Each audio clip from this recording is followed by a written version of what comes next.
एक ऐसी जगह जहां पिछले 100 सालों से लगभग 75 हवाई जहाज, 100 से ज्यादा छोटे बड़े जहाज और लगभग 1000 से ज्यादा लोग इस जगह से रहस्यमयी तरीके से गायब हो गए। और उनके साथ क्या हुआ ये आज तक एक रहस्य बना हुआ है।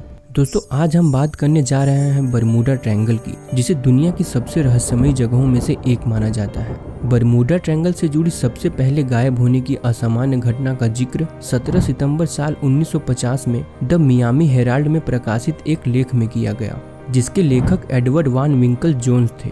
इस लेख में कई हवाई जहाजों और समुद्री जहाजों के गायब होने का जिक्र किया, जिसमें फ्लाइट 19 समूह भी शामिल था। ऐसे तो कई जहाजें इस जगह से रहस्यमयी तरीके से गायब हुई, लेकिन इनमें सबसे चर्चित फ्लाइट 19 की घटना रही। दोस्तों, 5 दिसंबर साल 1945 को 5 अमेरिकी नौसेना TBM एवेंजर टॉर्पीडो बॉम्बर्स ने फोर्ट लाडरडेल से एक उड़ान भरी।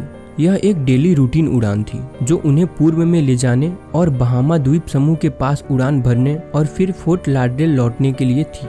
उड़ान के प्रशिक्षक लेफ्टिनेंट चार्ल्स कैरोल टेलर थे, जिन्हें प्रशांत क्षेत्र में 2500 घंटे उड़ान का अनुभव था। अन्य 4 पायलट, एक नौसेना और 3 मरीन बहुत कम अनुभवी थे। इनमें कुल 14 एयरमैन थे। यह उनकी तीसरी और अंतिम बार उड़ान थी।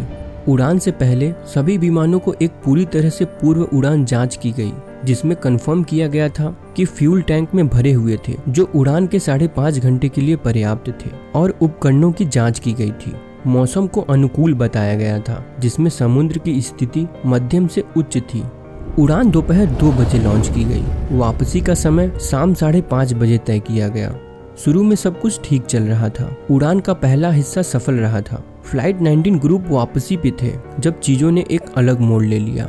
उन सारे विमानों के कंपास खराब हो चुके थे। दोपहर लगभग 3 बजे से खोए हुए विमानों से ट्रांसमिशन प्राप्त करना शुरू किया गया, लेकिन कोई संपर्क नहीं हो सका। उनकी आखिरी रेडियो पे जो बात हुई वो कुछ इस प्रकार की थी: हम सफेद पानी में प्रवेश कर रहे हैं, कुछ भी सही नहीं लग रहा, नहीं पानी हरा है, सफेद नहीं। और फिर उनसे कभी संपर्क नहीं हो सका। अफसोस की बात यह है कि यह इस त्रासदी का पहला हिस्सा था। नौसेना ने शाम 6 बजे लापता विमानों की तलाश के लिए एक मार्टिन PBM मरीन नामक एक फ्लाइंग बोट के साथ 13 चालक दल सदस्यों की टीम उन्हें खोजने के लिए भेजी। करीब 6:30 बजे उनसे भी संपर्क टूट गया और वो भी कभी लौटकर नहीं आए। वो समुद्र में ऐसे गायब हो गए कि आज तक उनका कोई नामो निशान नहीं मिला। दोस्तों, यह ट्रायंगल उत्तरी अटलांटिक महासागर के पश्चिमी भाग का एक क्षेत्र है, जो लगभग 5 लाख स्क्वायर किलोमीटर तक फैला हुआ है। इसे बरमूडा ट्रायंगल नाम इसलिए दिया गया है क्योंकि यह ब्रिटेन का एक प्रवासी क्षेत्र के समीप है और इसका आकार ट्रायंगल की तरह है। यहाँ कई घटनाएं होने के कारण इसे डेविल्स ट्रायंगल भी नाम दिया गया है। सबसे पहले इसकी जानकारी क्रिस्टोफर कोलंबस ने दी थी।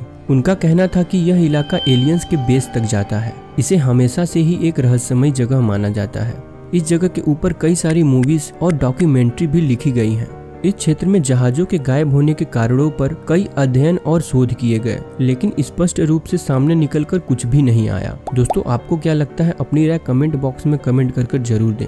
वैसे तो बरमूडा ट्रायंगल में होने वाली घटनाओं की वजह वैज्ञानिक अलग अलग बताते हैं, लेकिन उनमें से कुछ वैज्ञानिकों का मानना है कि बरमूडा ट्रायंगल में इलेक्ट्रोमैग्नेटिक वेव्स ज्यादा होती हैं, जिसकी वजह से कंपास और जहाज के कई इलेक्ट्रॉनिक इक्विपमेंट काम करना बंद कर देते हैं, जिसकी वजह से दुर्घटनाएं हो जाती हैं। कंपास एक विशेष उपकरण है जिसे ठीक से काम करने के लिए बैटरी या तकनीक की आवश्यकता नहीं होती। इसकी छोटी सुई पृथ्वी के चुंबकीय होने के कारण नॉर्थ पोल की तरफ घूम जाती है, जिससे दिशा का पता चलता है।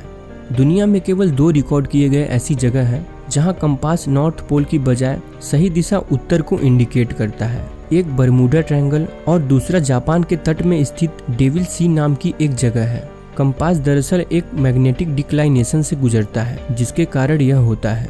बेहद अनुभवी नेविगेटर को भी इससे धोखा हो जाता है और दुर्घटनाएं हो जाती हैं। दोस्तों, दुर्घटनाओं के कारण तो कई हो सकते हैं, लेकिन इन कारणों का सामने न आना ही इसे रहस्यमयी बनाता है। दोस्तों, वीडियो अच्छी लगी हो तो वीडियो को लाइक जरूर करें और हमारे चैनल को सब्सक्राइब करें ऐसी ही वीडियोस पाने के लिए। धन्यवाद।